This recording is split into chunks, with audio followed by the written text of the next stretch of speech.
Ես շատ շնորհակալ եմ հնարավորության համար, հարգելի ներկաներ, հարգելի հայրենակիցներ, պարոն Դանիելյան, Տիկին Աղաջանյանը շատ մանրամասն ու շատ բովանդակային ներկայացրեց, թե ինչ են այսօր իրենցից ներկայացնում միջազգային կառույցներն ու միջազգային գործընկերները քաղաքական նպատակահարմարության ու քաղաքական առուծախը, որը ներառում է այսօր Հայաստանի Հանրապետության քաղաքացիների իրավունքներն ու պարտականությունները, կարծում եմ այլևս այնքան խոսուն են, որ իմ մեկնաբանության կարիքը չունեն։ Ես ձեր թույլտվությամբ կփորձեմ անդրադառնալ այս նիկոլական բռնաճնշումներին, հալածանքներին, ֆիզիկական հաշվեհարդարին, նաև սպառնալիքներին, որոնք այսօր Հայաստանի Հանրապետության իրականությունն են, եւ մարդիկ, ովքեր չեն խոսում այս իրականության մասին, կամ անկեղծության խնդիր ունեն, կամ խիզախության, որտեղ հրաժարվում են տեսնել այդ օբյեկտիվ իրականությունը։ Այս օբյեկտիվ իրականության մեջ շատ կարևոր է նաև այն ժամանակագրության ընդգծումը, որը կա, որովհետև որքան էլ տարօրինակ թվա, բայց նիկոլական իշխանազավթումը եւ այս բռնաճնշումների կիրառումը Հայաստանի քաղաքացիների նկատմամբ ունեցել է իր զարգացման փուլերը, որովհետև սկզբնական շրջանում կարծում եմ կհամաձայնեք, որ դրանք քողարկված էին, ունեին արդարադատության շահից իրականացված լինելու իբր թե նպատակ ու ձևակերպվում էին իբր հանրային պահանջ։ Սա իհարկե այժմ անցյալում է եւ հիմա բացարձակ ուղիղ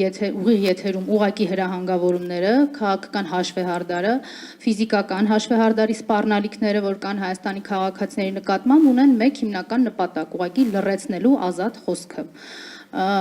Ազնիվ լինելու համար մենք նաև պիտի փաստենք, որ ազատ խոսքի լռեցումը չէ միակ իրավունքն ու ազատությունը, որ այսօր նպատակ է հետապնդում սահմանափակելու, այլ նաև այս 8 տարիների ընթացքում Հայաստանի Հանրապետությունում այլևս քաղաքական սպանությունների էջը բացված է Նիկոլի համար, որովհետև մարդիկ, ովքեր ունեցել են քաղաքական այլակարծություն, այլևս մեզ հետ չեն, սպանվել են բանտում կամ իրենց համայնքում հաղթանակ տոնելուց հետո, կամ ուղղակի, ինչպես Գառնիկ Պետրոսյանը, ում անուն ազգանունը շատ քչերին այսօր Հայաստանի Հանրապետությունում որևէ բան կասի, ուղղակի ազգային ժողովի նախագահի աթոռին նստելուց հետո 1-2 օրվա ընթացքում հանկարծակի ինքնասպանություն գործած են հայտնաբերում իրեն, իհարկե դուրս թողնելով օբյեկտիվ եւ բազմակողմանի քննության բոլոր հնարավորությունները։ Այս ժամանակագրությունը մեզ հնարավորություն է տալիս հասկանալու, որ մեթոդներն ու եղանակները իհարկե նիկոլական իշխանությունների փոխվել են, բայց բռնաճնշումների էությունը մնացել է մեկը, իր հոգին ըստ էության իր իսկ ասած բառապաշարով փառավորվում է այն ժամանակ, երբ կա Հայաստանի Հանրապետության քաղաքացիների ոտնահարված իրավունքներ եւ ազատություններ։ Այս ամեն ինչի սկիզբը ցավոք ոչ 3 էր, ոչ հունիսի 7-ը եւ ոչ էլ ամենևին հետպատերազմյան ժամանակահատվածը, որը կարող ենք բնութագրել իբր անկայունությունների եւ արտաքին մարտահրավերների համար առավել ցայտուն ժամանակաշրջան։ Սա սկսվել է հեռավոր 2018 թվականին, որովհետեւ այն իշխանազավթումը, որը տեղի է ունեցել, իհարկե տեղի է ունեցել Թավշյա վերնագրերի ներքո, բայց ամբողջությամբ լցված էր կազմակերպված եւ ուղղորդված ատելության խոսքով, հաշվեհարդարի սպառնալիքներով, որոշ դեպքերում անգամ այդ հոգեբանական բռնության ուղղակի գործադրմամբ։ Մենք որպես հասարակություն թույլ տվեք ասեմ, որ բավականաչափ միամիտ ենք գտնվել եւ կարծում ենք, որ 2018 թվականին սկիզբ առած ատելության մթնոլորտը սահմանափակվելու է այս կամ այն քաղաքական խմբի կամ միգուցե քաղաքացիական միավորումների շրջանակներում եւ օրինակ միամիտ էինք այնքան, որ մտածենք, թե անձեռմխելիություն ունեցող անձանց նկատմամբ կարող է այդ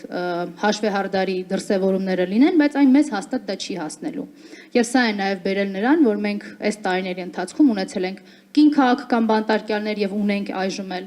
բերել է նրան, որ պատարագի մասնակցող դպրոցականները այլևս կալանավորման սուբյեկտ են դառնում Հայաստանի Հանրապետությունում։ Եվ այս ամեն ինչը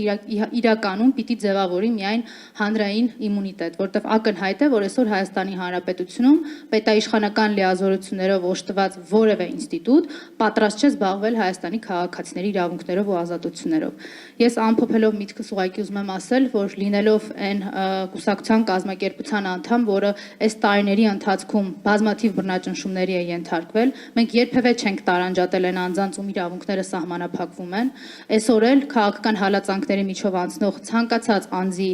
ողբերգությունը մեզ համար ցավալի է, մենք հասկանում ենք դրա անդառնալիությունը, այն հետևանքները, որ կարող են առաջանալ յուրաքանչյուրի ճակատագրի եւ նաեւ հասարակական իմաստով մեր երկրի ճակատագրի մասին տրամաբանության մեջ ու հիմք ընդունելով այս ամենը նաեւ համարում ենք, որ հանրային իմունիտետի ձևավորումը հենց այսպիսի նախաձեռնություններով նաեւ միակ ճանապարհն է պաշտպանելու Հայաստանի քաղաքացիների իրավունքներն ու ազատությունները։ Շնորհակալ եմ։